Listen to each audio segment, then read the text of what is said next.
الكشف عالي والكشف جدتي.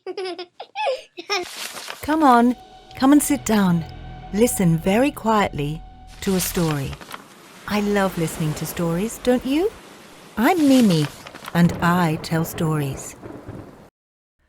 Charlie Cook's Favourite Book by Julia Donaldson, illustrated by Axel Scheffler. Once upon a time, there was a boy called Charlie Cook who curled up in a cosy chair and read his favourite book about a leaky pirate ship which very nearly sank, and a pirate chief who got the blame and had to walk the plank. The chief swam to an island and went digging with his hook.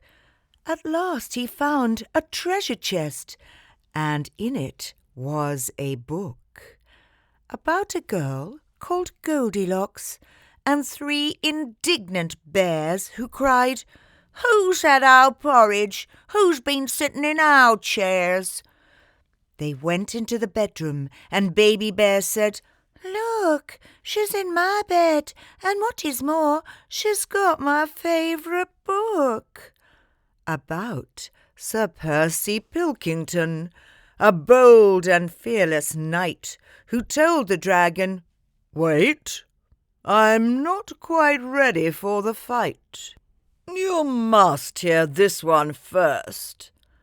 And then his armour clanked and shook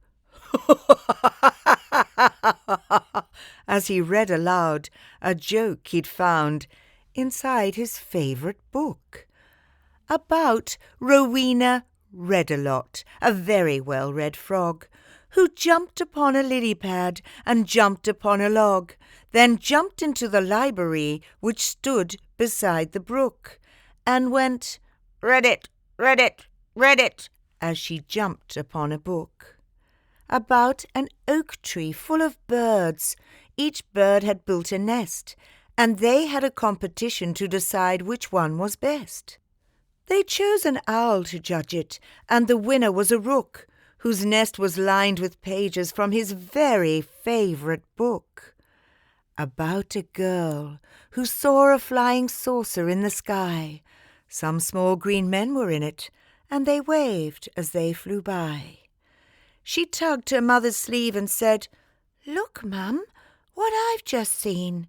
But Mum said, "Hush, I'm trying to read my favourite magazine about a wicked jewel thief who stole the king's best crown, and then got stuck behind some sheep which slowed his car right down. The king dialed 999, and soon the cops had caught the crook and flung him into prison, where he read his favourite book about a greedy crocodile who got fed up with fish and went on land to try to find some other kind of dish. He went into a bookshop, and he there grew even greedier while reading, on page 90 of a large encyclopedia, about the biggest birthday cake the world had ever seen. A team of royal cake makers had made it for the Queen. The cake was so delicious that a famous spaceman took a slice of it to Jupiter. He also took a book about a ghost who glided round a castle every night, carrying her head and giving everyone a fright. She kept it up till morning, then she found a shady nook and put her head back on again to read her favourite book about a cosy armchair and a boy called Charlie Cook. And that's Mimi and